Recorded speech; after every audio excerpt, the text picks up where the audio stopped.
Una donna di 66 anni e un uomo di 69, entrambi di Belluno, sono stati investiti nella tarda serata di martedì a Sarniano, frazione del capoluogo.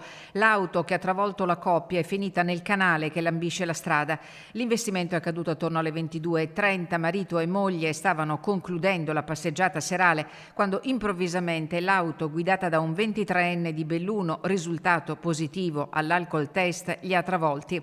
L'allarme è scattato subito e ha fatto arrivare a Sarniano 2 ambulanze del San Martino, i vigili del fuoco e i carabinieri del radiomobile di Belluno.